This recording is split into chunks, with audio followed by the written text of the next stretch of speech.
بینندگان گرامی، به برنامه دانش، بینش و آزادی خوش آمدین. این نسخه زوم برنامه دانش و بینش هست که ما هر هفته تقدیم میکنیم به شما. این برنامه ها همانطور که مستحضرید هیچ جنبه سیاسی و یا مذهبی نداشته و نداره. هدفش ایجاد یک فضایی سرشار از محبت، شفقت، خردگرایی، مهرپروری است که ما رو با ادبیات ایران زمین آشنایی بکنه و درس هایی که می توانیم ازش یاد بگیریم برای دنیای امروز. بنده مفتخر هستم که امشب دوست عزیز، همکار گرامی در خدمت نوع انسان، خانم بانو حاله سایی رو که همیشه در مورد ادبیات و آشنایی خودشون با آثار مهم شعرا و نویسندگان ایران زمین ما رو محظوظ کردن در خدمتشون باشیم. ایشان قرار هست که در مورد یکی از داستانهای مشهور و معروف شاهنامه فردوسی و انشاءالله در ارتباط عرایضشون آنچه را که ما میتونیم از این داستان در دنیای امروز و عصر حاضر در ارتباط با هم یاد بگیریم رو بیان میکنم. خوش آمد میگم به خانم حاله سایی عزیز که دعوت ما رو پذیرفتن. خوش آمدین حاله جان. خیلی متشکرم از دعوتتون آقای دکتر ریاضتی. به نام خداوند جان و خرد و با درود به شما فرهیختگان که با دل و جان به دنیای اسطوره گام نهادید. امروز میخوام شما را به سفری شگفت انگیز در دل شاهنامه ببرم. سفر به درون عاشقانه های پنهان در دل حماسه. روایتی از عشق و سرنوشت. سفری به درون قلب‌های تپیده‌ای که در سایه شمشیر و قدرت عاشق شدند. شاید وقتی نام شاهنامه را میشنویم نخست به یاد هفت‌خوان رستم، دیو سپید، داستان گردآفرید و نبردهای پهلوانان شاهنامه میشویم. اما در لابلای این داستان‌ها و نبردها روایت‌های عاشقانه و سرنوشت سازی نهفته است که گاه فرزندی چون کیخسرو به دنیا آوردند و گاه پهلوانی بیگناه را به کام مرگ کشاندند. اما اینجا در مرز میان حماسه و عشق، آنجا که سیمرغ بر شانه‌های زال نشسته و گیسوی رودابه کمندی است بر دل زال، ما شاهد پیوندی هستیم میان دو جهان، جهان تیغ و تاج با جهان دل و آرزو و عشق. عشق در شاهنامه معمولاً با مسائل سیاسی، اخلاقی، جنگی گره خورده. زنها در بسیاری از داستانها نقش فعالی در آغاز عشق دارند. در بعضی داستانها تقدیر چنان قویه که عشق قربانی سرنوشت میشه و در بعضی دیگر عشق با فداکاری و مقاومت پیروز میشه. شاهنامه عشق را هم به عنوان یک نیروی بزرگ انسانی تصویر میکنه و هم به عنوان بازیچه‌ای در چرخه تقدیر. امشب قصه دلباختگی زال سپیدمو و رودابه ماهرو را ورق میزنیم. عشقی که نه فقط دو دل داده بلکه دو قوم را به هم پیوند می‌دهد. در این برنامه ابیاتی چند برگزیده از این داستان خوانده و توضیح داده میشه. حکیم ابوالقاسم فردوسی این داستان را چنین آغاز میکنه: کنون پرشگفتی یکی داستان، به پیوندم از گفته باستان. نگه کن که مرسام را روزگار، چه بازی نمود ای پسر گوش دار. حکیم فردوسی میگه اکنون قصد دارم داستان بسیار جالب و عجیب و مهمی را بازگو کنم، داستانی که ریشه در روایت‌های کهن و میراث اساطیری داره و این داستان را از سام پدر زال و چگونگی تولد زال چنین آغاز میکنه. نه این کلیپ ببخشید، منتظر کلیپ بعد هستیم. بعد خب کلیپ بعد که روی لینک بزن. روی لینک بزنیم. لینک و اینا بعد یه چیزی چک نکرده. اشکال نداره.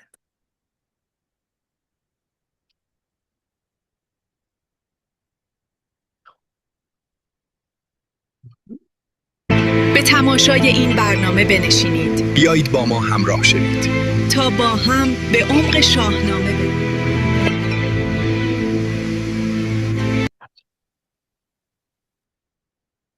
اسلاید بعدی بریم. اشکال پیش اومده؟ نخیر شما بخونید. بیارم اسلاید متن. مرسی ببخشید. بعد نبود ایچ فرزند مرسام را، دلش بود جوینده کام را. نگاری بدن در شبستان اوی، ز گلبرگ رخ داشت وز مشک موی. از آن ماهش امید فرزند بود، که خورشید چهر و برومند بود. ز سام نریمان همو بار داشت، ز بار گران تنش آزار داشت.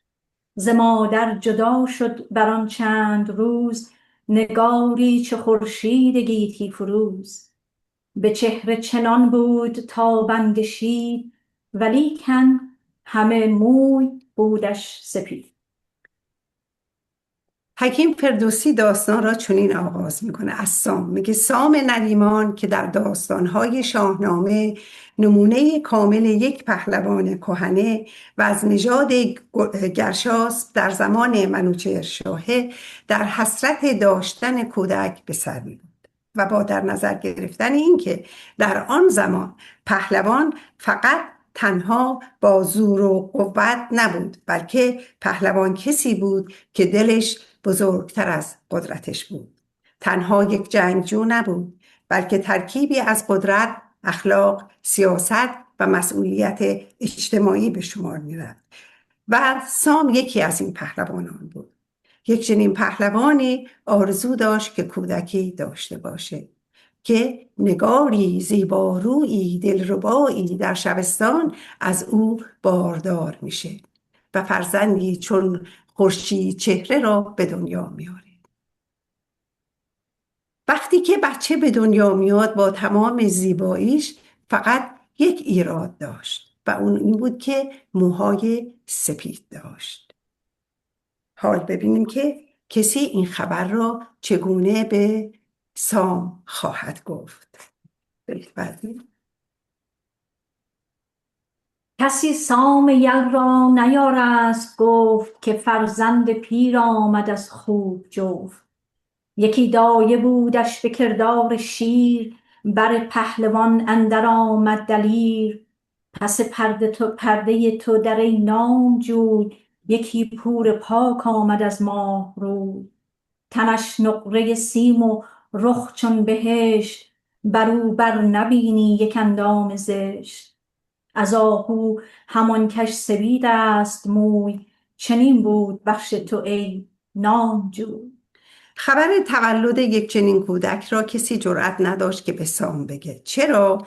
به خاطر که این تولد یک مقدار مورد تعجب و شگفت مردم شده بود. در اون زمان هر امر نادری که ممکن بود بدیمن و نشانه از نیروهای ناشناخته می‌دونستند، تا اینکه دایه‌ای به پیش سام میره و این مژده رو به او میده که کودکی زیبا و سالم داری، فقط یک عیب کوچک داری و این عیب همچنان است که او موهای سپید داره.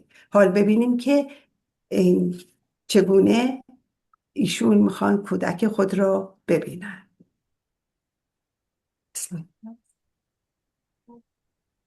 فرود آمد از تخت سام سوار، به پرده در آمد سوی نوبهار. چو فرزند را دید مویش سپید، ببود از جهان سر به سر ناامید. چو آیند و پرسند گردن کشان، چه گویم از این بچه بدنشان؟ چه گویم که این بچه دیو چیست؟ پلنگ و دورنگ است وگرنه پریست. از این ننگ بگذارم ایران زمین، نخواهم بر این بوم و بر آفرین. وقتی دایه این خبر را به سام میده، البته در نظر بگیریم که نقش دایه چقدر اینجا مهم بوده و همیشه دایه در داستانها نقش بسیار بسیار مهمی را بر عهده داره. وقتی خبر را دایه به سام میده، سام به دیدار کودک میره. وقتی او را موی سپید میبینه، یک سره ناامید میشه و رو به آسمان میکنه، میگه خدایا چه گناهی را مرتکب شدم که این پاداش منه، این سزای منه. اگر پهلوانان، قهرمانان و مردم از من بپرسن که آیا این بچه دیو، پلنگ یا پریه، من چه جوابی باید به اینا بدم؟ در اینجا یک نکته مهمی را باید اشاره کنم به این که ببینید سام با این که پهلوان بود، این را یک عیب و ایراد بزرگ برای کودکش میبینه و میگه که این ننگ بزرگی برای من و برای سرزمین من، که البته ببینیم در اینجا تا اندازه‌ای ما در نظر میگیریم که یه شخصیت منفی به سام میده. پس دستور میده که چیکار کنن اونو؟ اسلاید بعدی. بفرمود پس تاش برداشتند، از آن بوم و بر دور بگذاشتند. به جایی که سیمرغ را خانه بود، بدان خانه این خرد بیگانه بود. ببردش دمان تا به البرز کوه، که بودش بدانجا کنام و گروه. نهادند بر کوه و گشتند باز، برآمد بر این روزگاری دراز. چو سیمرغ را بچه شد گرسنه، به پرواز بر شد دمان از بنه. یکی شیرخواره خروشنده دید، زمین را چو دریای خروشنده دید. ز خاراش گهواره و دایه خاک، تن از جامه دور و لب از شیر پاک. فرود آمد از ابر سیمرغ و چنگ، بزد برگرفتش از آن گرم سنگ. پس دستور میده که کودک را از اونجا دور کنن. کجا میبرن؟ میبرن در دامنه کوه البرز، بچه را رها میکنن در جایی که سیمرغ و کودکانش در آنجا زندگی میکنن. اتفاقاً سیمرغ جهت شکار و غذا برای کودکان خودش وقتی پرواز میکنه، کودکی را میبینه که گهواره این کودک از خارهاست و دایش خاکه و لباس تنش بدون لباسه. این کودک را قصد غذا، خوراک برای بچه ها شکار میکنه و با خودش به لانه خود میبره. اما در اینجا اشاره کردیم به سیمرغ و کوه الوند که چه اهمیتی دارن. سیمرغ یکی از مهمترین موجودات اسطوره‌ای در شاهنامه است و عطار در منطق ولتر از سیمرغ هم سخن گفته. سیمرغ قبل از شاهنامه در فرهنگ ایران هم وجود داشت. در اوستا و متون پهلوی پرنده‌ای مقدس به نام سیمرغ بود که فردوسی در شاهنامه آن را سیمرغ یاد کرده و در شاهنامه سیمرغ نماد خرد و آگاهیه و از این نظرم خیلی اهمیت داره که اول از زال را بزرگ میکنه و دومی که در کوه البند زندگی میکنه و مهمتر از همه زمانی که رودابه در حال زایمان بود و با مشکل روبرو میشه، به وسیله سیمرغ بهش نشون داده میشه که بچه از شکم بیرون بیاد و در واقع اولین جراحی سزارین در اسطوره‌ها به شمار میره. و کوه البرز یا قله دماوند هم از این نظر حائز اهمیتی که سیمرغ اونجا زندگی میکنه و همینطور زال در اونجا پرورش پیدا کرده، بزرگ شده و مهمتر از همون وقتی که فریدون و کاوه یه آهنگر ضحاک را میگیرن به اونجا برده و در ضحاک را در بند میکشن. سیمرغ کودک را به عنوان غذا به لانه بچه هاش میبره و اما از ناگهان یک مهر ایزدی در دل سیمرغ به وجود میاد. نه تنها این کودک را غذای بچه‌های خودش نمی‌کنه، بلکه احساس مادری بهش دست میده و اونو مثل کودکان خودش زیر بال خود بزرگش میکنه. سالها از این ماجرا میگذره.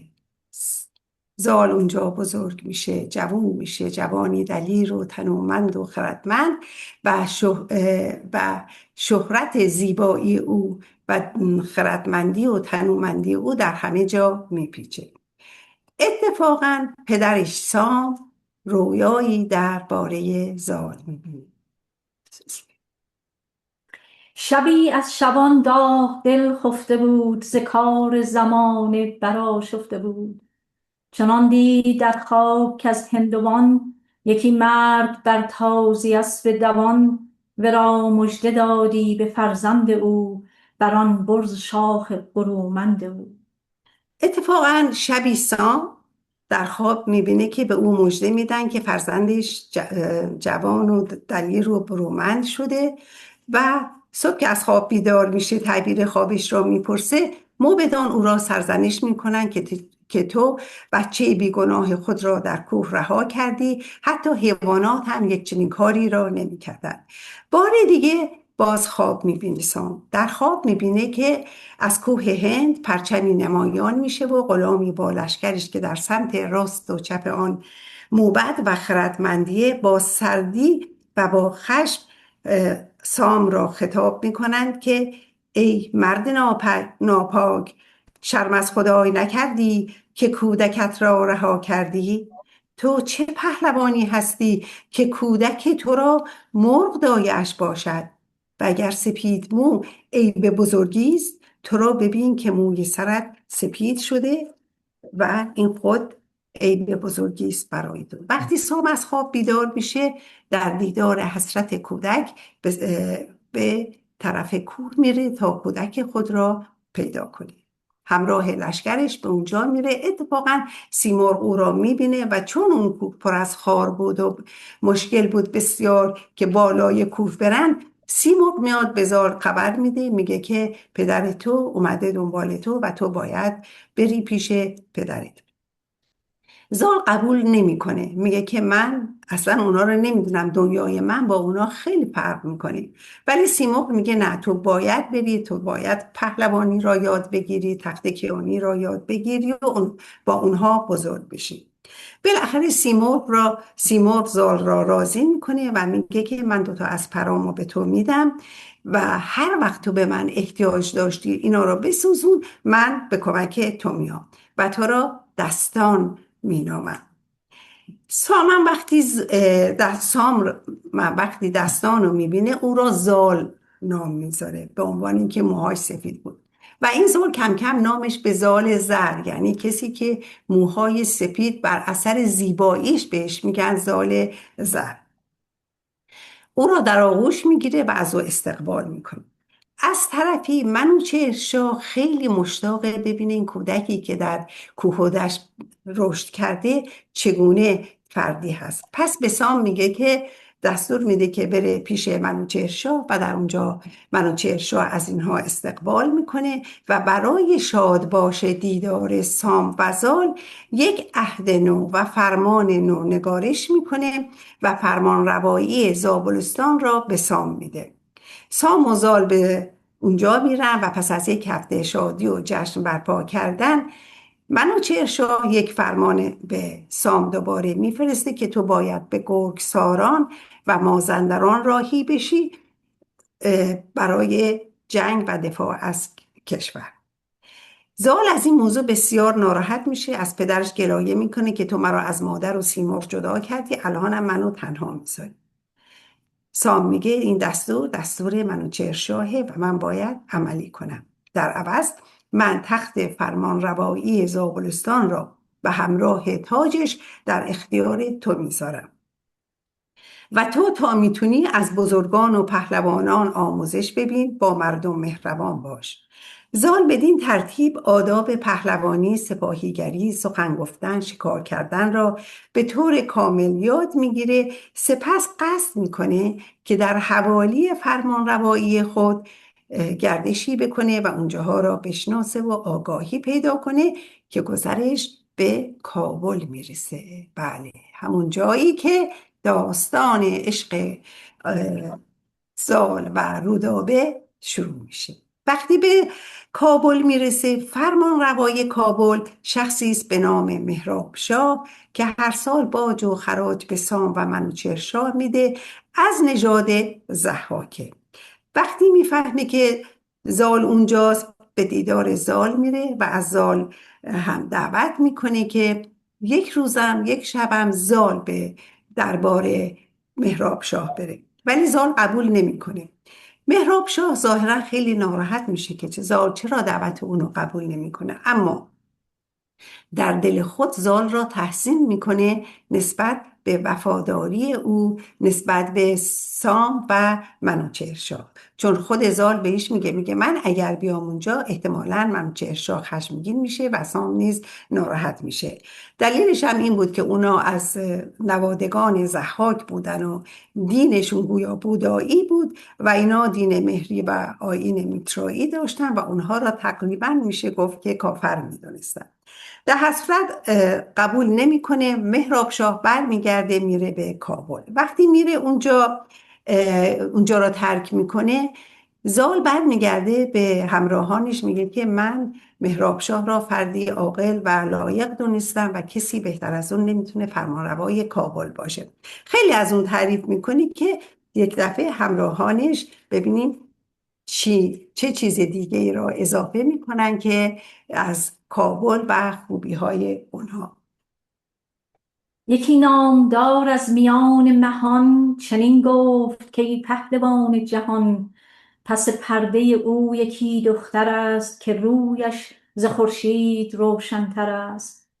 ز سر تا به پایش به کردار عاج، به رخ چون بهشت و به بالا چو ساج. دو چشمش به سان دو نرگس به باغ، مژه تیرگی برده از پر زاغ. بهشتی است سر تا سر آراسته، پر آرایش و رامش و خواسته. برآورد مرزار را دل به جوش، چنان شد کزو رفت آرام و هوش.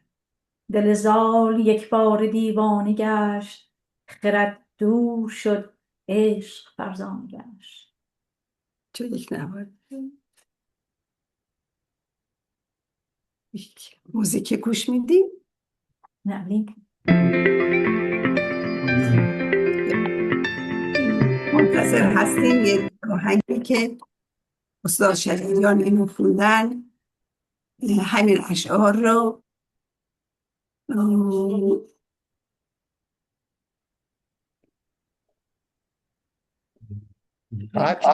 شیر کنیم. الان شعر میکنم.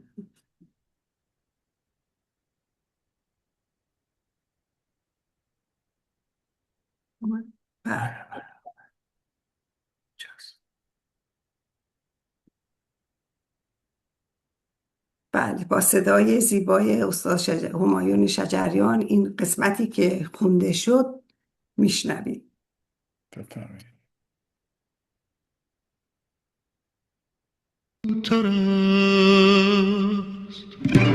ز سر تا به پایش به کردار عاج، به رخ چون بهشت و به بالای ساج. دو چشمش به سان دو نرگس به باغ، مژه تیرگی برده از پر زاغ. بهشتی سر تا سر آراسته، پر آرایش آرامش و خواسته. برآورد مرزان را دل به جوش، چنان شد که او رفت آرام و هوش. دل زال یک بار دیوانه گشت، خرد دور شد عشق فرزانه گشت. بهشتی سر تا سر آراسته، پر آرایش آرامش و خواسته.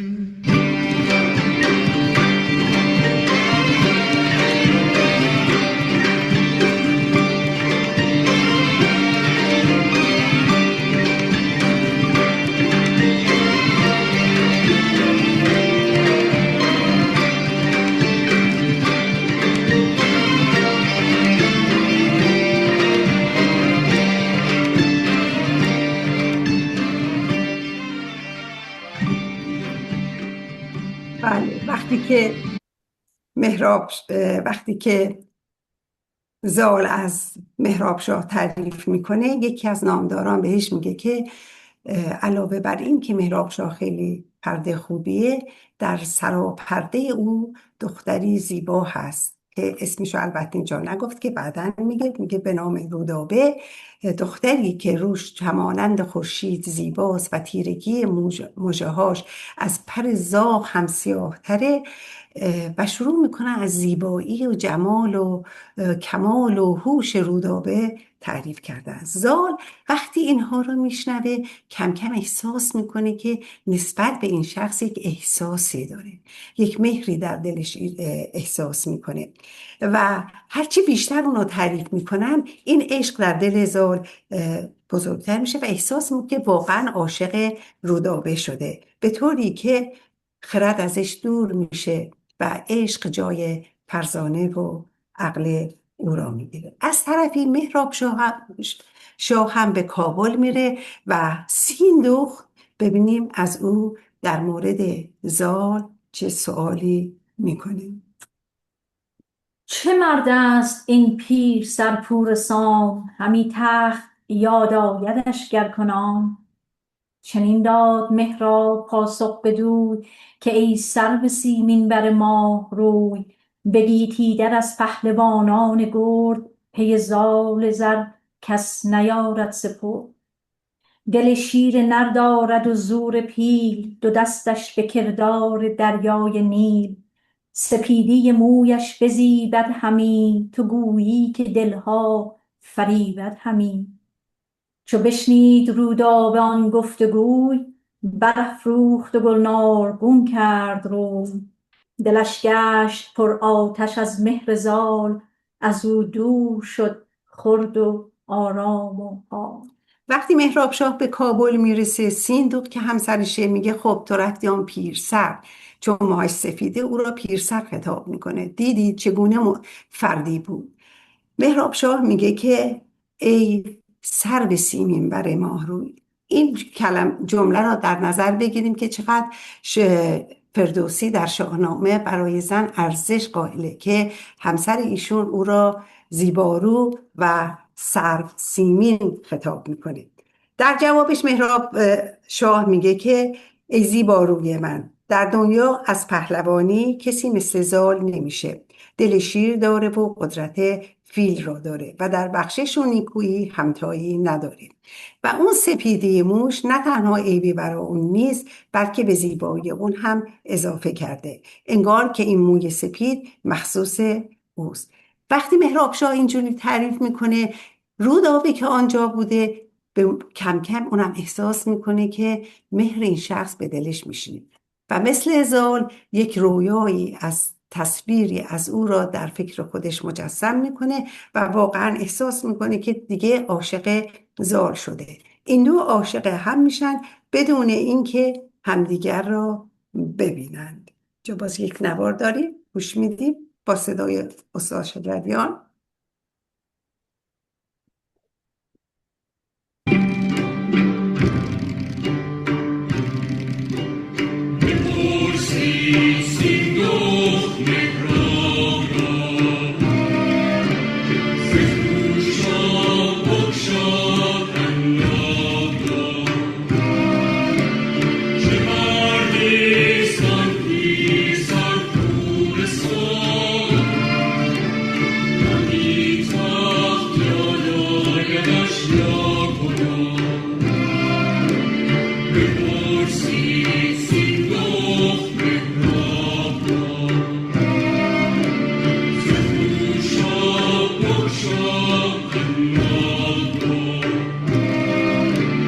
چنین داد مهراب پاسخ بدو که ای سرو سیمین بر ماهرو، سرو سیمین بر ماهرو، دل شیرین ندارد آن زور پیر، دستش به کردار دریای نیل، چو برگام باشد درفشان بود، چو در جنگ باشد درفشان بود.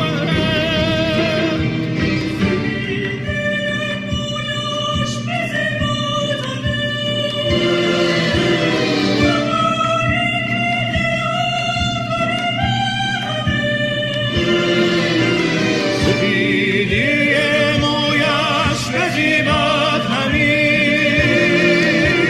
تو رویی که دل آفریبد همی،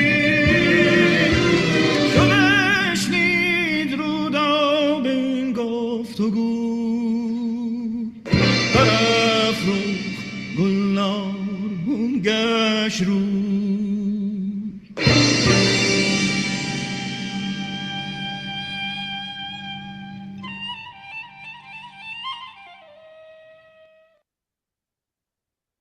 حالا رودابه عاشق شده، یک راز بزرگی را در دل خودش داره و باید این عشقی رو که در دلش، رازی که داره، باید در میان بذاره. پس چو از دور دستان سام سوار نه نه، اشتباه شد. بله. کنون این سخن را چه در من روانم همیشه پر از این همیشه دلم ببخش. بله. همیشه دلم در غم مهر اوست، شب و روزم اندیشه چهر اوست. کنون این سخن را چه درمان کنید، چه گویید و با من چه پیمان کنید. پرستندگان را شگفت آمدان، که بیگاری آمد ز دخت ردان. تو را خود بدیده درون شرم نیست، پدر را به نزد تو آزرم نیست. چو رودابه گفتار ایشان شنید، چو از باد آتش دلش بردمید. بر ایشان یکی بانگ برزد به خشم، بتابید روی و بخوابید چشم. به آواز گفتند ما بنده ایم، به دل مهربان و پرستنده ایم.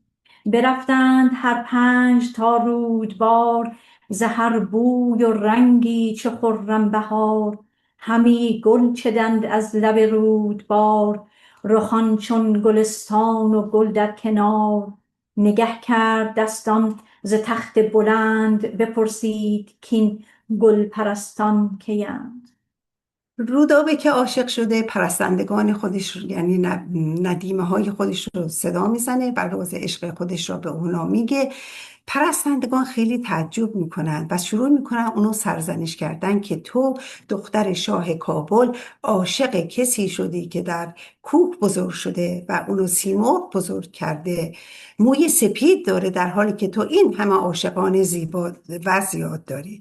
از طرفی از پدر خودت شرم نمی کنی که داری پیوند و عشقی رو به کسی نثار میکنی که دشمن پدر تو و قبیله توست. رودابه بسیار ناراحت میشه و میگه من بانوی شما هستم، هرچه من میخوام شما باید عمل کنید و پرستندگان به اجبار قبول میکنن.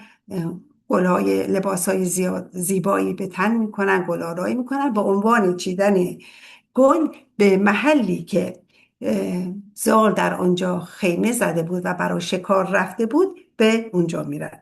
وقتی زال اونها را از دور میبینه میگه که اینا چه کسانی هستند. بهش میگن که اینا پرستندگان رودابه هستند و زال که در اون موقع یک شکاری کرده بود و شکار به درست منطقه‌ای که دخترها بودن افتاده بود، غلامش را که میفرسته اونو بیاره، دخترها میدونن که اون زاله ولی از همون غلام میپرسن خب این شکارچی ماهر کی بوده که یک چنین شکاری را انجام داده؟ اونم میگه که این پسر سام پهلوان ایرانه، شه نیمروز از فرزند سام که دستانش خوانند شاهان به نام.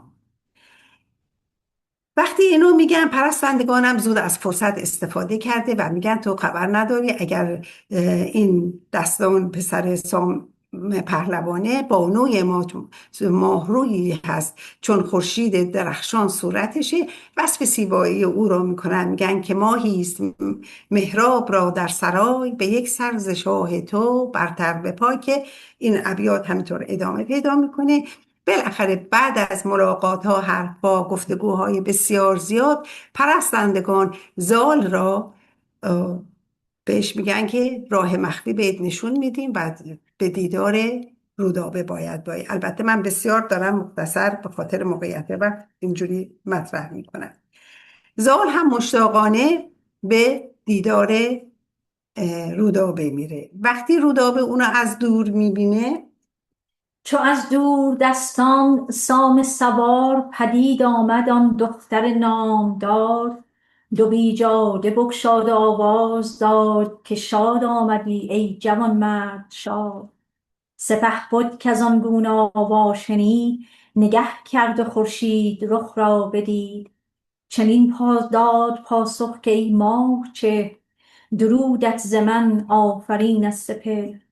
همی خواستم تا خدای جهان نماید مرا رویت اندر نهان. وقتی رودابه از دور زال را میبینه با لبهای بیجاده مانند خود، یعنی از قرمزی و زیبایی چون مثل یاقوت بود، با صدای بلند به او خوش آمد میگه. و زال هم که چهره خورشید مانند رودابه را میبینه به او درود میفرسته و زیبایی او را تحسین میکنه. میگه آرزو داشتم که از خداوند همیشه اینو میخواستم که روزی چهره زیبای تو را از نزدیک ببینم. حالا که تا اینجا اومدم پس چاره بیندیش که من تا بالای بار تو بیایم. یکی بیت بعدی. یکی چاره راه دیدار جوی، چه پرسی تو بر باره و من به کوی. کمندی گشاد او ز ظرف بلند، ز سرو بلند کس از مشک زانسان نپیچد کمند. بگیر این سیه گیسو از یک سوم، ز بهر تو باید همی گیسوم. چنین داد پاسخ که این نیست داد، چنین روز خورشید روشن مباد. که من دست را خیره بر جان زنم، بر این خسته دل تیز پیکان زنم. کمند از رهی بستد و داد خم، بیفگند خار و نزد ایچ دم. وقتی زال از رودابه راه چاره را میجوره، رودابه گیسوی بافته خودش را که معطر بود و گل‌آرایی هم شده بود، گل زده بود، باز میکنه و از اون بالای بام میندازه پایین و بهش میگه که این کمندیست، بگیر و بیا بالا. زال این کار رو انجام نمیده. میگه که خدا اون روزا نیاره که این یک توهینه که من گیسوی تو را به عنوان کمند استفاده کنم. حلقه ها و ناب ها و تاب هایی که در لابلای موهای توست همانند کمندی دل من را اسیر گرفتن. و بوسه بر گیسه او آنچنان میزنه که صدای اون بوسه را رودابه در بالای قصر میشنوه. سپس کمندی را که به همراه خود داره اونو میگیره و به بالای بام به پیش رودابه میره. چو بر بام آن باره بنشست باز، برآمد پری روی و بردش نماز. گرفت آن زمان دست دستان به دست، برفتند هر دو به کردار مست. شگفت اندرو مانده بود زال زر، بر آن روی و آن موی و بالا و فر.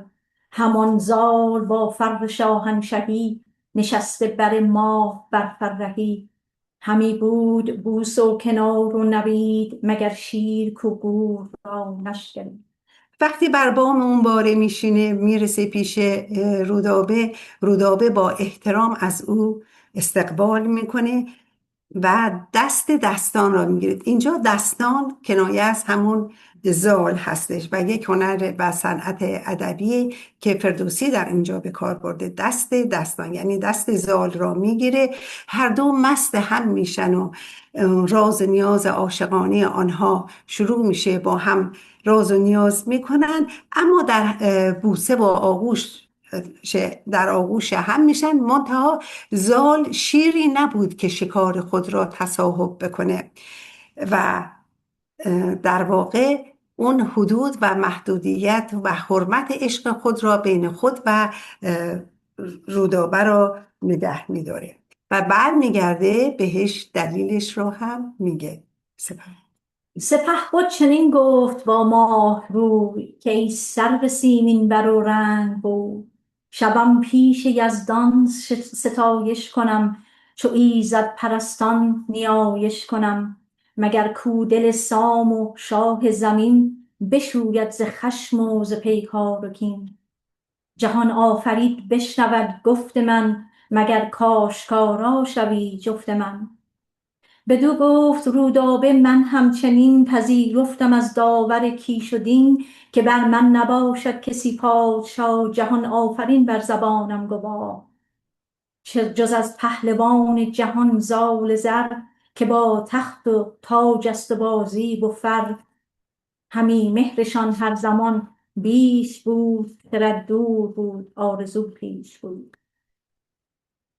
زال برمیگرده به رودابه میگه که ای سرو سیمین بر و زیبا روی من از خداوند و ایزد در درگاه اونها نیایش میکنم که بلکه بتونم این وصال خودمون را بدون جنگ و خونریزی انجام بدم، چون سام و منوچهرشاه اگر مطلع بشن ممکنه جنگی بین دو قبیله اتفاق بیفته.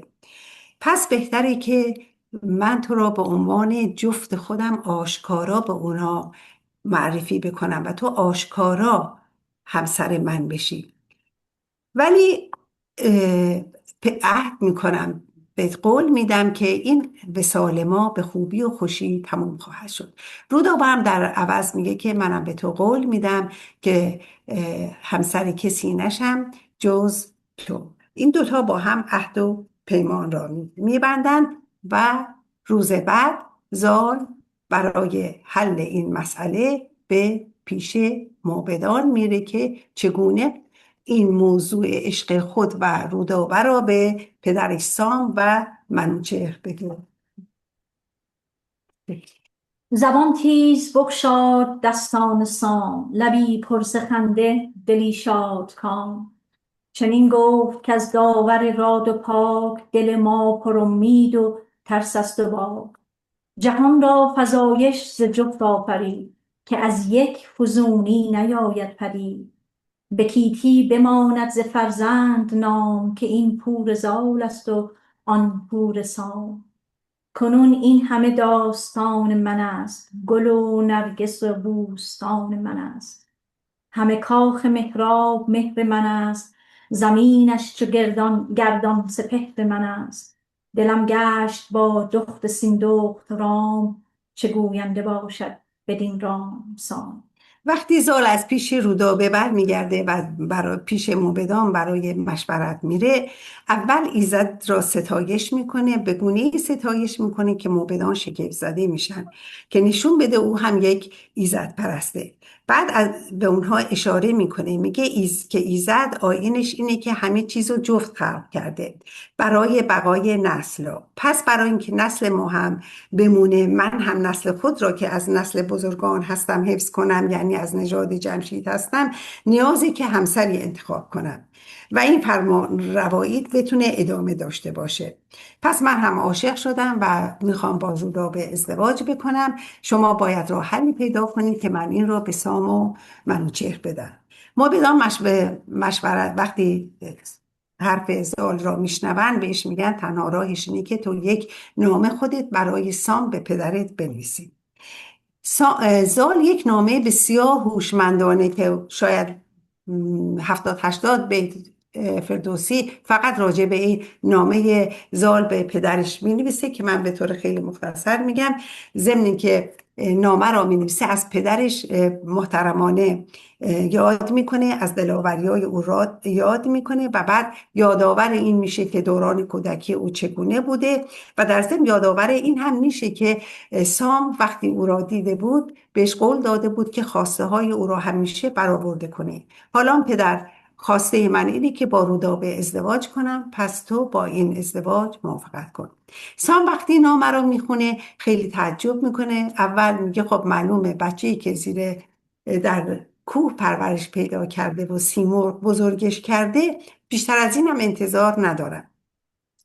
اما وقتی به یاد قولش میفته میگه اگر مخالفت کنم با زال، من یک پهلوانم، پس در واقع من پیمان شکنی کردم و این برای یک پهلوان ایراده و اگر قبول بکنم منوچهرشاه خشمگین میشه. پس از موبدان و ستاره شناسان تقاضا میکنه که عاقبت ازدواج زال و رودابه را برای او بگه که خوشبختانه اونا بهش میگن تو را مژده از دخت مهراب و زال که باشند با هم دو فرخ همال. میگه از این دو هنرمند پیلی ژیان به دنیا خواهد اومد که آماده خدمت، کمر به خدمت مملکت میبنده و تخت پادشاهی را به فراز آسمان میبره.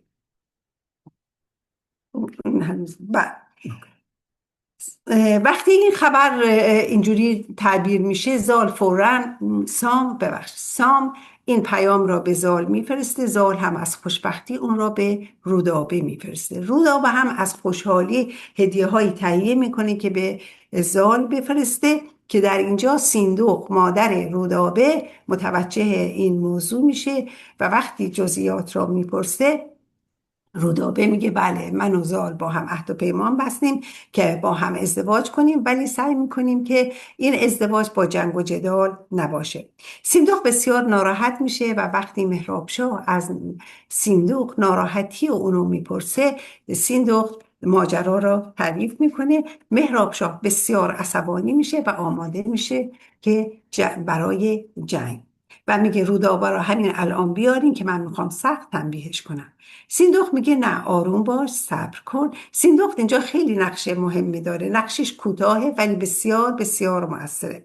میگه شما آروم باش، چون سام با پیوند اینها موافقت کرده تا ببینیم زال چی میگه، منوچهرشاه چی میگه. از طرفی این داستان زال و رودابه به گوش منوچهرشاه میرسه. منوچهرشاه بسیار خشمگین میشه و میگه چگونه فرزند سام نریمان با دختر مهراب کابلی از تبار ضحاک میخواد ازدواج کنه. این ننگ بسیار بزرگی برای ما خواهد بود. پس فوراً یک دستوری به سام میفرسته که هرچی زودتر به کابل و هند حمله کن، هرچی از نژاد و نواده ضحاک بکش و کابل را با خاک یکسان کن. وقتی این پیام به سام میرسه و زال اینو میشنوه، به پدرش میگه که اگه قرار باشه تو به کابل حمله بکنی، باید اول منو بکشی، چون عشق من در اونجا زندگی میکنه، باید راه چاره‌ای پیدا کنی. سام یک نامه مینویسه و به زال میده که ببره به منوچهرشاه و در اون نامه یادآور میشه که چه پهلوانی بوده و چه خدمتی به ایران کرده. الان هم داره پیر شده و موهاش سفید شده و دلش میخواد که کم کم این کار رو کنار بذاره و پسرش جای او باشه و خواسته پسر منم اینه که با رودابه ازدواج کنه. این نامه به دست منوچهرشاه میرسه. از طرفی فردوسی دوباره ما رو میبره به کابل. در کابل منوچهر میشنوه که مهراب شاه میشنوه که منوچهر شاه دستور حمله به کابل را داده. میگه فوراً سیندخت و رودابه بیارید که من میخوام اونا را بکشم تا با مرگ اینها شاید منوچهر شاه به کابل حمله نکنه. سیندخت باز میگه تو اجازه بده من برم سامو ببینم. مقداری هدیه از گنجور منوچهر شاه ور میداره، پیش سام میره و با اون صحبت میکنه و سام میگه که تو کیستی؟ میگه من سیندخت همسر مهراب شاه کابلی هستم، آمدم به شما بگم اگر خلافی از من و مهراب شاه سرزده شما باید ما رو تنبیه کنید، چیکار به مردم کابل و خاک کابل دارید. سام هم هدیه های اونو قبول میکنه، البته میده به گنجور زال و به سیندخت قول میده که جنگی نخواهد شد. در نتیجه سیندخت با خوشحالی میره پیش مهراب کابلی. از طرفی منوچهر شاه وقتی نامه سام را میخونه تحت تاثیر قرار میگیره و از موبدان میخواد، به اونا میگه که شما یک آینده این دوتا را ببینیم چی میشه. و اونا میگن که بله، خوشبختانه آینده بسیار خوبی خواهند داشت از این دخت مهراب و از پور سام. گوی پرمنش زاید و نیکنام، کمربسته شهریاران بود به ایران پناه سواران بود. میگه نتیجه خیلی خیلی خوبه و منوچهر شاه خوشحال میشه، اما باز میخواد یه آزمایش های هوشی و پهلوانی مثل جنگ تن به تن، پهلوانی و زور آزمایی را از زال انجام بده که زال همه اونا را به خوبی از عهده‌اش برمیاد و از موبدان خردمندان میخواد که سوالاتی هم از او بکنن که در حدود 13-14 تا سوال آزمایش هوشی از زال را انجام میدن و زال همه اونا را به خوبی رد میکنه و بالاخره ببخشید من مجبور شدم به خاطر زمان سریع این قسمت ها رو کوتاه کنم. موافقت میکنه و اونها با هم ازدواج میکنن و جشنی در کابل و برقرار میشه در سیستان و کابل و عقدی خوانده میشه. شما بقیه شعر رو لطف کنید. قربان شما. من فقط بانو سایی عزیز 7:52 است. میخوایم من 3 دقیقه دیگه بدم که شما تموم کنید که این اسلاید آخره. خیلی خوب، بفرمایید. بفرمود تا رفت مهراب پیش، ببستند عقبی بر آیین و کیش، به یک تختشان شاد بنشاندند، عقیق و زبرجد برافشاندند. سپرد آن زمان پادشاهی به زال، برون برد لشکر به فرخنده فال. بسی بر نیامد بر این روزگار، که آزاده سر بر سر اندر آمد به باد. خب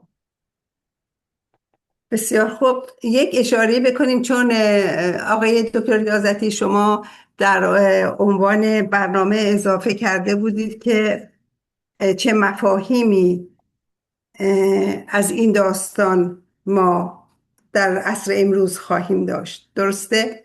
بله بله، یعنی در حقیقت یکی از دوستانم مشتاق این بود که این داستانها اگرچه مفاهیم و معانی معنوی و انسانی و اجتماعی زیادی داره، برای اینکه دوستان فقط به داستان توجه نکنن، پیامها و پیامدهاش رو متوجه بشن، اگر یه 5 دقیقه رو روی این مطلب بذارین و بعد سوالاتی رو مطرح کنیم. شما به من یک دقیقه اجازه بدید الان اگر کسی سوال داره بکنه تا من اونجا رو آماده کنم. چشم. بله البته من بگم قبل از اینکه سوالات بشه میخوام خیلی تشکر بکنم از شما و مخصوصا مریم خانم نجفی عزیز که با این صدای واضح و گویا و تخصصی که به ادبیات دارن این اشعار رو تلاوت فرمودن واقعا تبریک میگم خدمتون. من خودم شخصا حالا جان خیلی چیز بله.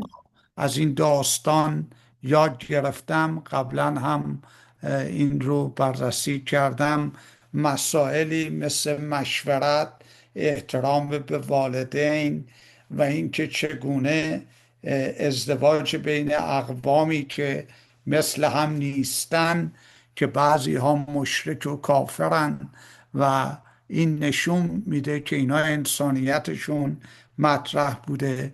شما مفاهیمی مثل عشق و خرد و این که اصلا مفهوم عشق چیه و آیا میتونه جای عقل و خرد رو بگیره. من خیلی چیزا یاد گرفتم، ولی اگر مایلین من صفم کن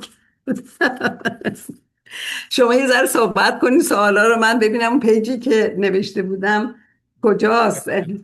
ما به خاطر اینکه وقت بهمون کم میدین آقای دکتر ریاضتی، ما نمیتونیم اونطور که دلمون میخواد برنامه‌مون رو اجرا کنیم. من این دفعه سعی میکنم 3 ساعتش بکنم، ولی شما بک ایستی اون در عالم خواب یه مقدارشو باید بیان کنی.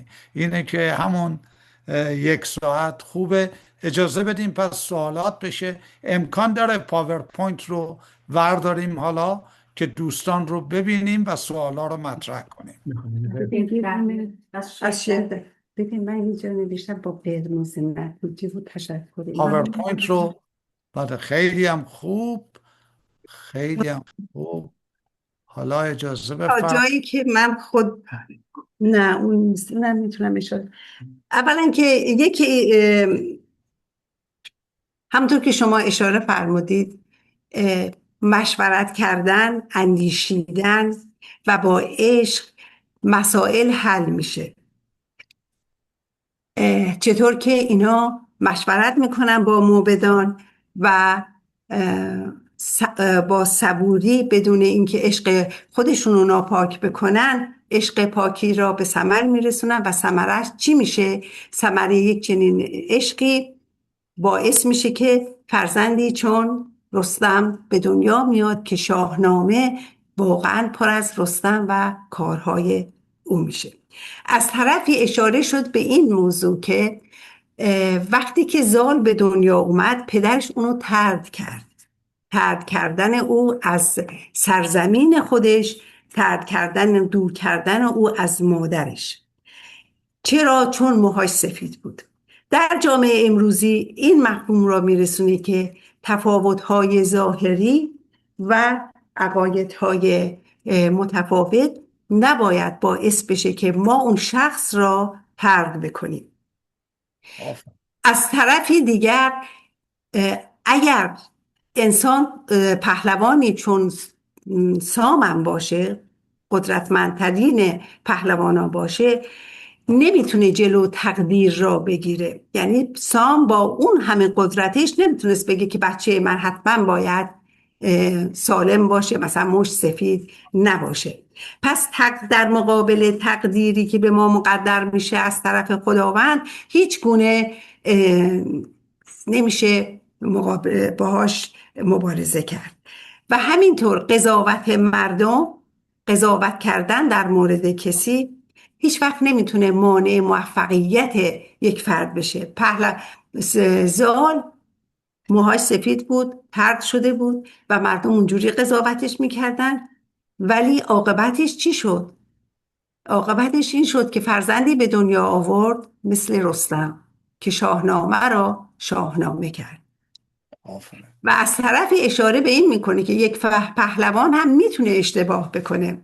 چرا؟ پهلوانی که فرزند خودش را از خودش دور میکنه در اونجا به دنبال شهرت خودشه که به پهلوانیش لطمه نخوره، اما اون عاطفه و مهر پدری را نسبت به بچه نادیده میگیره. و اینا نکاتی بود که به نظر من اومده. البته خانومی از من سوال کردن که چرا داستان‌های عاشقانه‌ای مثل لیلی و مجنون خیلی مشهورتر میشه تا داستان به اصطلاح زال و رودابه. دلیلش اینه که در داستان اشکال نداره که توضیح بدم؟ یا میخواین سوال جواب بدیم؟ بفرمایید. در داستان لیلی و مجنون به هم نمیرسن. قبیله ها با هم اختلافشون رو دارن. نتیجه زجر و ناراحتی و اشک میشه و هیچی نمیمونه جز یک داستان از اونها. و چون این داستان لیلی و مجنون خیلی خیلی متداوله در بین انسانها، بیشتر به دل آدم شاید بچسبه. اما داستان زال و رودابه یه داستان پاک و عاشقانه است، از روی خرد هست و باعث میشه که نه تنها به هم برسن، بلکه اون دوتا قومی هم که با هم دشمن بودن به صلح و آرامش برسن. مرحبا، من تشکر میکنم از این توضیحات مبسوط شما. میدانین خانم سایی عزیز، یک مطلبی که دوستان باید بهش توجه بکنن آن است که فردوسی و به طور کلی کتاب‌های کلاسیک به صورت سمبولیک نوشته شده. سمبل یه ظاهر داره و یه باطن.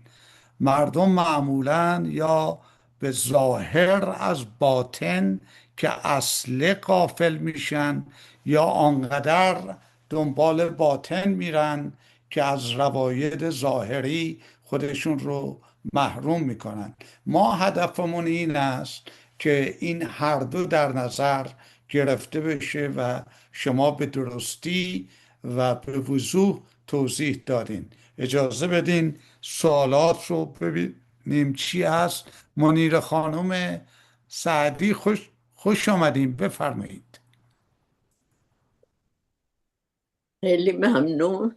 مرسی خانم سایی عزیز، چقدر زیبا شما تعریف کردیم و ما رو بردین تو شاهنامه و قدیم و این داستان خیلی خیلی چسبید. مرسی. و همینجور مریم جان عزیز که چقدر زیبا خوندن، دستتون درد نکنه. و بقیه‌اش هم که خودتون تعریف کردین که داستان چی بوده. لازم نیست دیگه من بگم. ولی سوالتون رو تشکر کنم ازتون. مرسی. خیلی ممنونم. مرسی. قربان شما. حمید جان شیرازی خیلی خوش آمدین، قربان، بفرمایید. بله، خواهش میکنم. با سلام خدمت دوستان، سپاس فراوان از خانم سایی به خاطر این ارائه بسیار خوب. من یه سوال دارم و 2 تا کامنت خیلی کوتاه. سوالم اینه که شما فرمودین سیمرغ 2 تا از پرهای خودش رو به زال داد، در صورتی که تا اونجا که من میدونم 3 تا بوده، ولی یکشو نداد. بله؟ یکشو نداد. 2 تاشو داد به زال، یکشو نگه میداره. پس برای همینه که دکتر شفیعی کدکنی میگه اون رو برای امروز نگه داشته. بله، اون رو نگه داشته به خاطر یک زمان مناسب. بله، که به داد همه برسه. در واقع مشکل از زمان حاضر فکر میکنم زمانی مناسب تر باشه.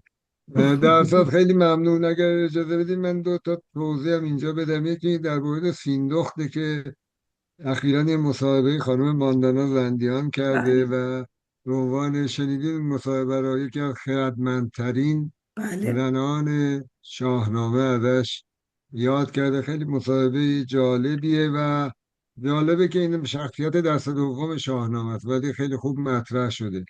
ولی سوال بعدی یا نظر بعدی اینه که مادر تمام قهرمانان شاهنامه غیر ایرانیه. بله. شما دلیلی برای این میتونین بیارید که چرا مادر تمام قهرمانان شاهنامه غیر ایرانیه؟ آیا این به خاطر خوبی ما ایرانی‌ها بوده که همیشه چی میگن وحدت عالم انسانی رو در نظر داشتیم، یا دلیلی مثل این؟ دلیلی میتونین برای این بیارین؟ من جمله مثلا مادر رستم مثلا. بله، اکثرا اینا با غیر ایرانی ازدواج کردن. شاید یکی از دلایلش این بود که میخواستن قبیله ها با هم، شاید به نظر من اگر دشمنی هم وجود داشته باشه از بین بره. خیلی چیز کردم، غیر ایرانی ازدواج کردم. مثلا رستم پسر زال با تهمینه که بله. دختر سمنگان، پادشاه سمنگان بود، ازدواج کرده بود. یا مثلا شما بذارین بگیم در بیژن و منیژه، بیژن با منیژه که دختر افراسیاب پادشاه توران بود ازدواج میکنه. این ازدواجا بوده و به خاطر همینه که سامم تا اندازه‌ای قبول میکنه که رودابه و زال ازدواج کنه. بله من توضیح بله، خیلی ممنون، خیلی متشکرم. نکات اون قسمت اولی که جناب مهندس شیرازی اشاره کردن و جواب شما خانم سایی خیلی به دقت باید بررسی بشه. من دیدم خیلی از دوستان مثل دکتر بابک نیا این پر سوم رو در حقیقت میده به مهسا و وقتی مهسا بلند میشه این است که دوباره برمیگردیم به اون اصل قضیه که این تمثیل ها در هر دوره‌ای یک مفاهیم پویایی داره. یعنی اگر فردوسی الان زنده بود میگفت بله آقای بابک نیا، آقای شیرازی، میتونی به مهسا هم ربط بدی، ولی هزاران نمونه های دیگری در گذشته و در آینده خواهند بود. ما اینا رو به عنوان سمبل میگیریم که معانی مختلفه میتونه داشته باشه. خیلی نکته عمیقی بود. جناب سعید نعیمی خوش آمدین، بفرمایید. بله خیلی خیلی ممنون جناب ریاضتی، خانم سایی و مریم خانم. خیلی پرزنتیشن واقعا اترکتیو، جذاب و چیزی بود که آدم نمیتونست چشم و فکرش رو برداره. خیلی قشنگ بود، واقعا قشنگ بود. باید این رو مطرح کرد. من دو تا سوال خیلی کوتاه دارم. یکی این که شاید من میس کردم این قسمت رو، چرا افغانستان اون موقع البته امپراتوری ایران بود داشته، همین کشورها رو در بر میگرفته، ولی چرا افغانی؟ علت خاصی داشته که همینا افغانی بودن؟ و سوال دوم هست که این روزها صحبت سعدی فردوسی هست در همه جا، که این نسلی که فردوسی استفاده کرده باعث شده زبان فارسی که ما امروز داریم رو بتونیم نگه داریم. نمیدونم شما نظری راجع به این مسئله دارین یا نه؟ در قسمت دوم که خیلی واضحه، وجود اگه شاهنامه نبود ما الان شاید به طور 90% ما اصلا نمیتونستیم فارسی صحبت بکنیم، در اون شکی نیست. ولی اینکه افغانی، من متوجه سوالتون نشدم. افغانی، اشاره به افغانی نشد، اشاره به من اشتباه شنیدم. بله من راجع افغانی صحبت، راجع به گرگساران صحبت کردم، مازندران صحبت کردم و راجع به افغانستان نبوده هیچ کدوم از این. نه خیر. اوکی، شاید من اشتباه متوجه شدم. خواهش میکنم. فیلم زیاد میبینی سعید جان. بله خب آدم پیری مثل من باید این کار بکنه. خیلی هم خوب. یک سوال دیگه ای هم که در چت به من اومده خانم سایی این است که آیا سیمرغ در حقیقت نتیجه وحدت افراد نیست که یک صدا شدن؟ یعنی در حقیقت نه یه مرغ، نه دو مرغ، نه 3 مرغ، بلکه اینا همه یک صدا شدن، در حالی که وحدت در کثرت رو اونطوری که حتی عطار در منطق الطیر میگه. بله درسته؟ کاملا درسته. در منطق الطیر اون 7 وادی را که عطار مطرح میکنه و پرندگان همه اول ذوق میکنن، شوق میکنن که برن و اون لیدر خودشون و رهبر خودشون و پادشاه خودشون رو پیدا کنن و بعد هر کدوم عذرها و بهانه هایی میارن. یکی میگه من خسته میشم، یکی میگه من ضعیفم، یکی میگه به دلایل مختلف. بالاخره فقط 30 عدد مرغ همراه این چیز کی بود خدایا، همراه هدهد میشه و میره که دنبال لیدرشون. ولی به اونجا که میرسن به بالای اون کوه میبینن هیچ از لیدر مخصوصی کسی اونجا وجود نداره. همون 30 تا مرغه و اونجا مثل یک آینه میشه که اینا خودشونو، هر کسی خودش رو به عنوان 30 عدد مرغی که اونجا هستن میشن 30 مرغ، در حالی که 30 مرغ واقعی اونجا وجود نداشته. از کثرت اونها همه اینها به وحدت و تنهایی و یکتایی میرسن و این رو کسی میرسه که اون 7 مرحله رو باید طی بکنه، طلب و حیرت و اینا رو باید طی بکنه تا به اون مرحله برسه. یعنی در حقیقت اینطوری که شما میفرمایین که همونطوری که عطار یکی در منطق و طیر خودش این رو مطرح میکنه و در سایر آثارش که اون کوه یا کوه قاف در حقیقت کوه وفایی بوده که اینا به عهد میکنن و من دیدم که نویسندگان دیگر هم این سمبل رو استفاده میکنن. خیلی نکته عمیق و وسیع است. سعید جان دست شما هنوز بلنده. ببخش نه نه بابا. خود منطق الطیر یکی از زیباترین اثرهایی که شیخ عطار اینو نوشته و از هر نظر آدم نگاه میکنه انقدر عمیق و زیبا هست که واقعا آدم خودش حس میکنه که اون مراحل را با خوندن اونا طی میکنه و به دنبال همون کوه قاف و دنبال سیمرغش میگرده که بعد تو وجود خودش به اون پی میبره. مرحبا خیلی هم خوب. شاید یه جلسه ما داشته باشیم که منطق و طیر رو که از وادی طلب تا وادی فنای فلاح و بقاء لله اینا رو بتونیم از کلام زیبای شما استنتاج کنیم. خیلی هم خوب. منیره خانم دست بلنده هنو. ببخشید من آخه میخواستم یه چیز دیگه بگم اون موقع یادم رفت. یکی این که تمام اینایی که شماها فرمودین درست و بجا، ولی این وسط بهترین چیزش عشق بود. وقتی که عشق باشه تمام مسائل حل میشه، تمام دشمنی ها همه چی از بین میره. اینه که واقعا خیلی مهمه. آیا حالا ببینین منیره خانم این سوال رو اجازه میده من مطرح کنم چون 12 دقیقه بیشتر وقت نگذشته از سوالات. آخه شما اگه این داستان رو قشنگ دنبال بکنی، سیمرغی که یه مجموعه ای از خرد و عشق و عقل و مسئولیت هست رو ما میبینیم.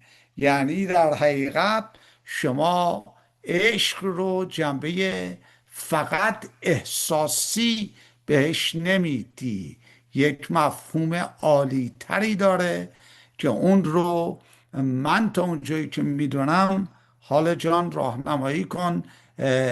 در شاهنامه بیش از 1000 مرتبه فردوسی خرد رو استفاده کنه و خرد در هر جایی منیره خانم یه وجهش رو نشون میده که عقل، درایت، مهرپروری، اخلاقمندی، قانون مداری.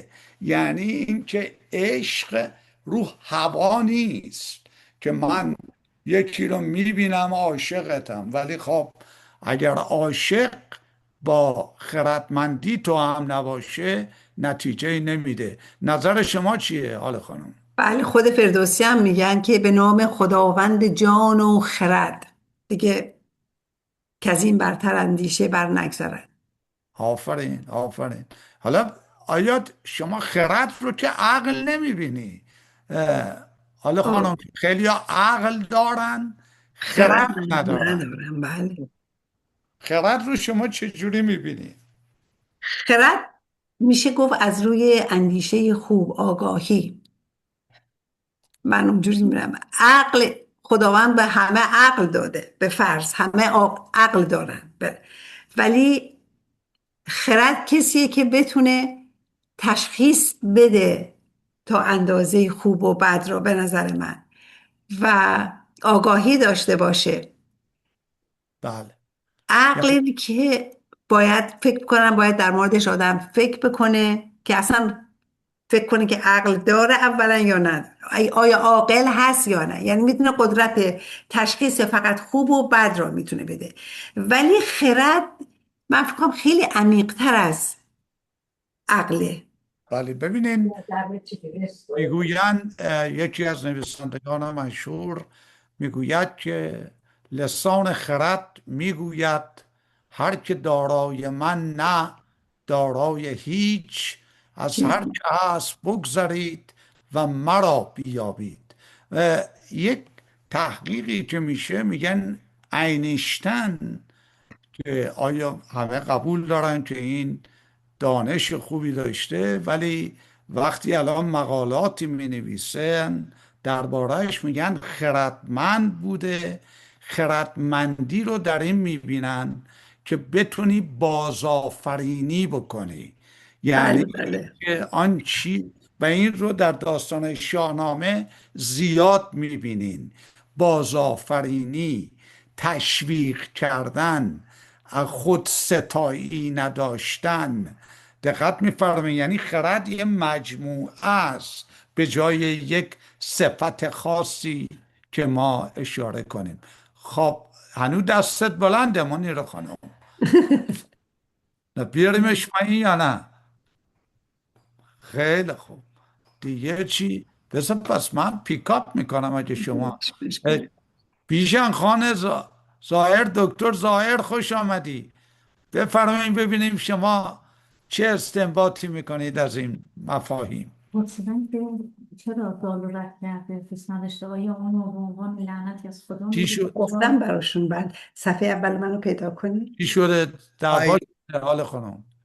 I enjoyed it immensely و واقعا خیلی عالی بود. لذت بردم. هر وقت که ما از فردوسی یاد میکنیم و شعراشو مینویسیم میخونیم، به ما یادآوری میکنه که چه نوع صفاتی رو باید داشته باشه. بله، خیلی عمیقی، مثل مشورت رو. بله، این مشورت که ما اصلا نمیدونیم مشورت چی هست در بعضی از فرهنگ ها. کاملا درسته. رضایت والدین که اینها مطرح بوده. دیگه چی؟ جناب بنیادی، فرهاد، هستی یا رفتی؟ عرض درود و احترام خدمت دوستان، با سپاس از بانو سایی و بانو نجفی. واقعا کار بسیار زیبا و جذابی انجام دادید و من خیلی یاد گرفتم. بالا من چند تا نکته دارم ولی دوستان همه شما توضیح دادید. یکی در رابطه با خرد و عشق. بقیده من اینها لازم و ملزوم همدیگه هستند. یعنی ببینید، خرد از دید حالا مدیریت و سازمانی نگاه بکنیم و سیستماتیک، میشه مجموعه از داده ها، اطلاعات، دانش ها که اینها در جمع در عمل انجام بشن و از اون عمل نتایج مثبتی گرفته بشه که به خردمندی برسه. ولی این خردمندی تنها خودش کافی نیست، بلکه باید تنیده باشه با عشق و مهر و محبت، با انسانیت، که این دوتا همونجور که دوستان دیگه حمید جان گفت، حبیب جان گفت، همه دوستان اشاره کردن، این دوتا وقتی با هم دیگه انجام بشن میبینیم که اون چیزی، اون درس‌های آموزنده‌ایه که ما در فرهنگ ژرف ایرانی و فارسی خودمون داریم. این یک.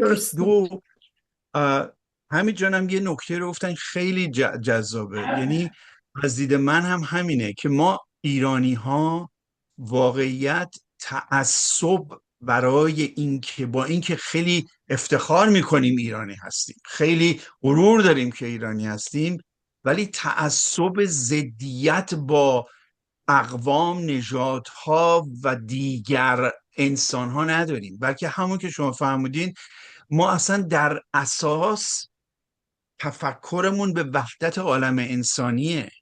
یعنی ما همش میخوایم با انسانها. درسته ما هممون ریش همون ایرانیه و افتخار میکنی، ولی ببینید چقدر ایرانی ها در تمام جهان، حالا اینا به اسمشون میذارن دیاسپورا و چه میدونم ایرانیایی که در تمام کشورهای دیگه مشغول هستن، وارد جامعه شدن و اون جامعه رو دارن واقعا رهبری میکنن، رهبری مثبت، رهبری انسانی.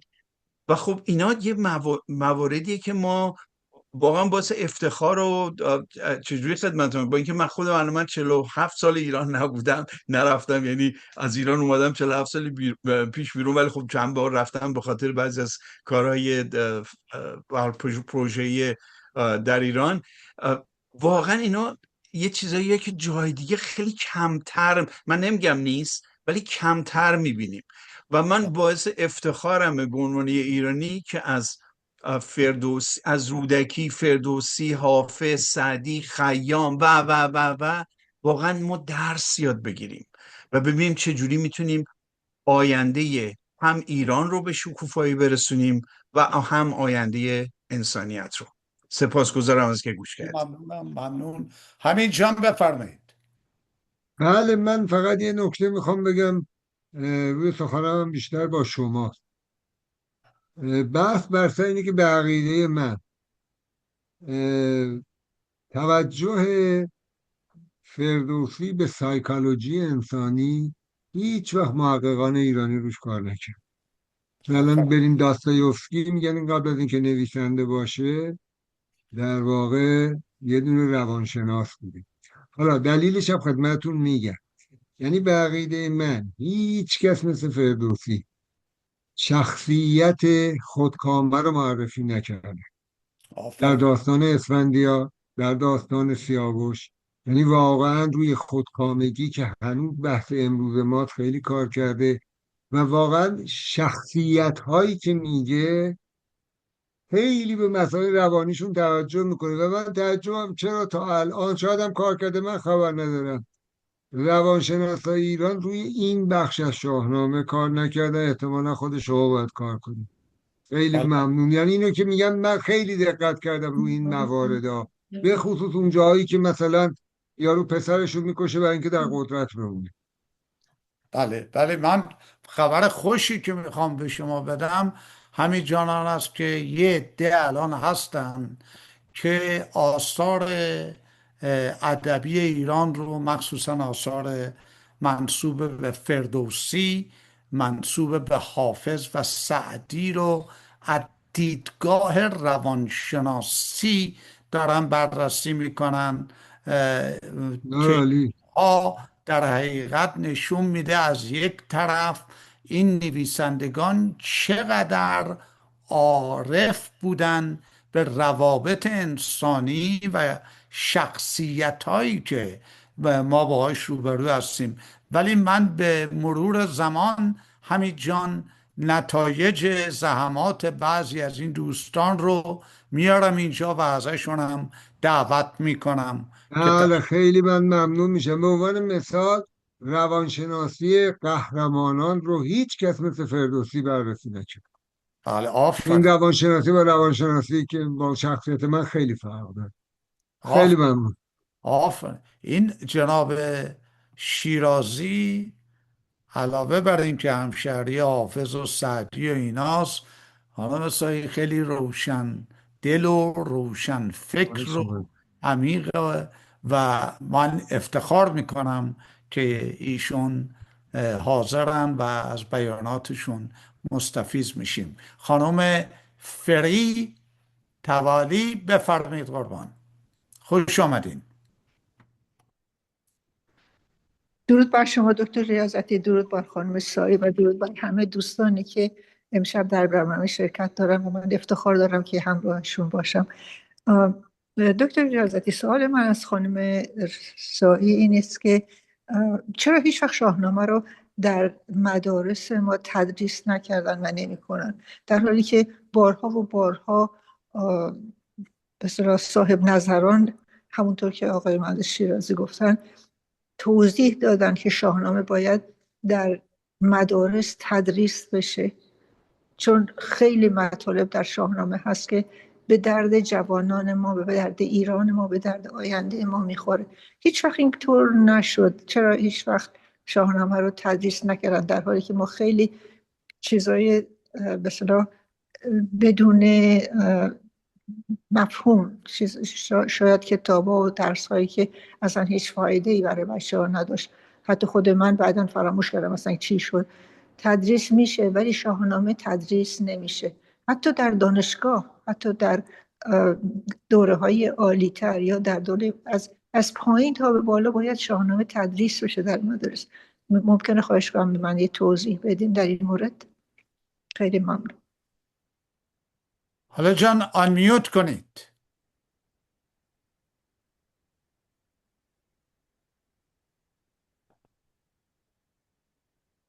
آنمیوت کنید. من آنمیوت کنم؟ نه استغفر الله، شما که صدای من شنیدید. سوال بسیار جالبی کردید. شاید این سوال خود من هم باشه. من خودم دبیرستانا بودم در ایران قبل از انقلاب. متاسفانه کتابایی بود، مطالبی نوشته میشد که شاید زیاد ضروری نبود، ولی آنهایی که این کتابها را می نوشتن و کتابهای درسی را شاید دلایلی داشتن که من نمیدونم، ولی گفته شما بسیار بجاست. ای کاش که می نوشتن، ای کاش که ما بیشتر می خوندیم، و ای کاش که الان هم باز دیر نشده، الان هم همین که زمان میذاریم و یک داستان یا دو داستان از شاهنامه میخونیم، باز هم جای شکرشه که حداقل این ذوق رو هنوز داریم و دوستداران شاهنامه هنوز هست. نوشتم نشه، خوندم نشه در کتاب‌های مدارس، اما در خونه‌های همه ما ایرانی‌ها این شاهنامه هست. ولی خیلی مهم خانم سایی که تدریس بشه، یعنی به عنوان تکلیف مدارس بله. انشالله من اگه یه روز وزیر آموزش و پرورش شدم حتما تصمیم میگیرم و با شما هم تماس میگیرم که اینا را ما اضافه کنیم. شما فکر میکنید وزیر آموزش پرورش مخالفت میکرده؟ که من نمیدونم راستش هیچ وقت پیشنهاد نشده توی مدارس یا دبیرستان ها؟ من واقعا اطلاعی ندارم در این مورد، متاسفم از این واقع. خیلی ممنونم از سوال. من میخوام این 3 دقیقه دارم، خانم دکتر مدنی بفرمایید. سلام به همه. سلام خانم سایی، بسیار قشنگ بود برنامه‌تون، مرسی. سوالی که خانم توری کردن، من نمیدونم تو دبستان‌های ایران الان شاهنامه درس میدن یا نه، ولی نوه خواهر من که الان 14 سالشه، این از 8-9 سالگی شاهنامه میخوند، برای همکلاسی ها شاهنامه میخوند و درس میداد. و الان که الان که داشت خبر نداریم، الان 14 سالشه، یکی از معلمای شاهنامه توی مدرسه خودشونه. ولی من نمیدونم مدرسهشون مثلا پابلیک، پرایوت، اینا دیتیلاشو نمیدونم، ولی هستن جاهایی که شاهنامه میخونن بچه ها. این دختر خیلی هم باهوشه و میوزیشن هستش، سنتور میزنه در حد بسیار بالا. هستن، ولی شاید مثلا بستگی به خانواده ها داره، یا دبیرستانی که میرن داره. ولی ما که مدرسه میرفتیم تو ایران به ما درس نمیدادن. ولی معلم مدرسه ادبیات ما دخترموی خانم پروین اعتصامی بود و خانم اعتصامی به ما مجبور میکرد کلیل و دمنه رو بخونیم. ما کتاب فارسی معمولی رو نمیخوندیم. مجبور، یعنی کلیل و دمنه مدرسه ما کتاب درسیش بود و اونو میخوندیم، املا مینوشتیم، توضیح میداد، تفسیر میکرد از این چیزا. ولی I think it just depends. ولی همه رو نمیدونم. سوال کاش اینطوری بود.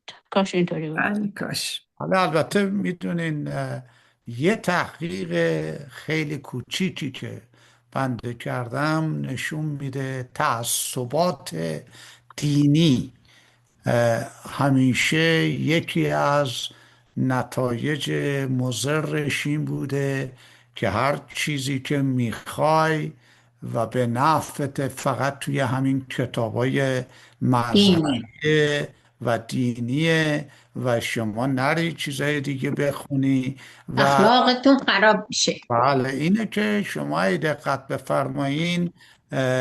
این فقط هم در بین ایرانیان نیست. من وقتی با گروه های مختلف صحبت میکنم، وقتی در مورد بینوایان صحبت میکنم با دوستان انگلیسی، میگه که وقتی انجیل رو دارم من چرا باید اونو برم بخونم. ببینین حالان که در حقیقت در خارج این کتاب ها رو دارن ترجمه میکنن. آثار مولانا را نیکلسون ترجمه کرده. حافظ کسیه که فرانسوی ها قبطشو میخورن. این است که ما باید یه مقدار بدونیم که این اعتقاداتی که ما داریم چی هست؟ نه چی هست و آیا ما رو محروم میکنه از این که از نویسندگان انسان دوست دیگر مستفیض بشیم یا خیر. ولی من موافق هستم خانم مدنی که زمان عوض شده و من انشاءالله که بیشتر و بیشتر میخوانم. ما از اینا نباید بوت بسازیم، بایستی ازشون یاد بگیریم. مشکل این ما ایرانی بلخص این بوده که بوتسازی زیاد میکنه و این بوتسازی باعث میشه شخصیت رو هم قبول بکنه ولی هیچی در مورد افکارش و نوشتجاتش ندونه و این چیزیه که باید توجه کرد. از خانم من 8:31 است ولی 1 دقیقه مال شما، 1 دقیقه مال مریم خانم، چون به قشنگی خوندن نمیتونم وقت ندم. بفرمایید فرناز خانم. خیلی ممنونم. فقط خواستم یه چیزی رو اشاره کنم. زمانی که من دبیرستان میرفتم 60 سال پیش در ایران بودم و رشته ادبیات میخوندم. شاهنامه یکی از درسای ریکوایرمنت ما بود. ما در دبیرستان شاهنامه رو میخوندیم. خیلی هم خوب. فکر میکنم بعد از انقلاب دیگه همه رو جمع کردن. خیلی هم خوب، ممنونم. مریم خانم شما آخرین کلام رو داری، بفرمایید. خیلی ممنون، خیلی تشکر از همه دوستان که اینجا حضور پیدا کردن تا شبی رو با شاهنامه سپری کنیم. ممنون از شما آقای دکتر ریاضتی. میاد من نیستم. از شما ممنون. در عظمت شاهنامه همین بس که شما یک لحظه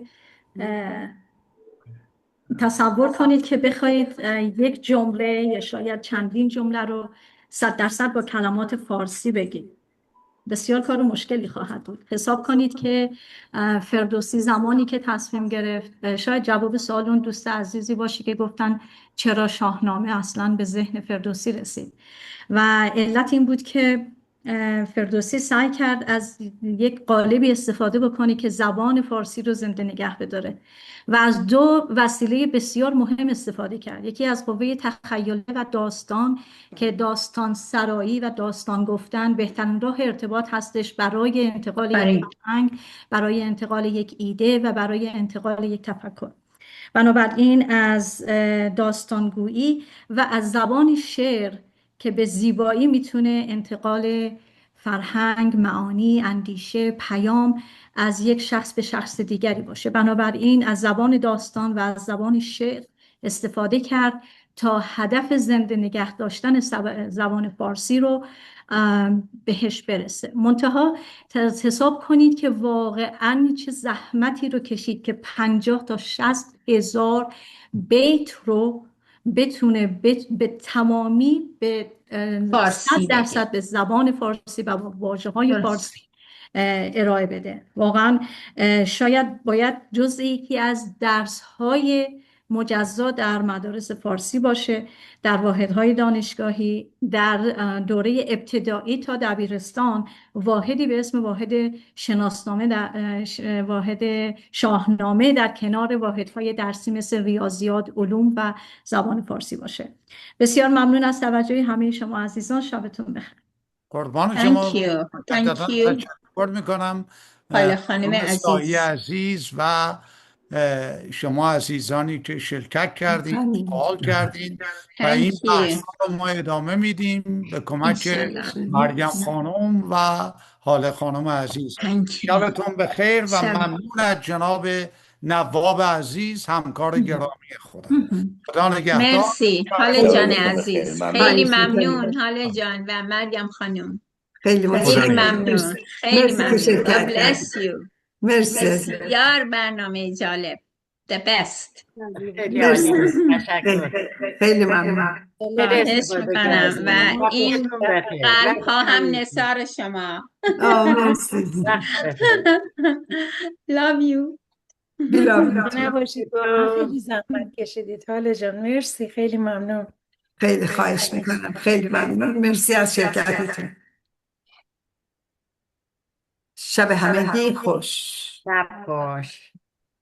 شب خوش. سلامت باشید همیشه. مرسی.